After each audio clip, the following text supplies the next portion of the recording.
How do I reset my Keurig coffee maker? 1. Turn the machine off and unplug it for a few hours. 2. Remove the water reservoir from the machine and allow the brewer to sit unplugged for few minutes without water reservoir. 3. Power the machine again and then replace the reservoir. Does the Keurig K Classic need a filter? If your serial number begins with 44, 45 or 48, you will need the K Classic water filter. If your Keurig brewer has a side water reservoir, like the K Cafe, K Elite, K Select, K425 and K525, you will need the Side Reservoir Water Filter. Why is my Keurig overflowing when brewing? It could be that your machine is only putting out a portion of the water necessary, or it might not be giving out any water at all. Check your water reservoir is seated properly in the machine.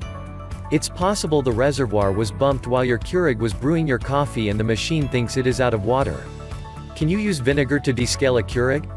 Grab the vinegar. White distilled vinegar will help descale, remove lime and scale buildup, your coffee maker, which is key to helping it run. Fill the water reservoir halfway with vinegar. Add water, fill the reservoir the rest of the way with water.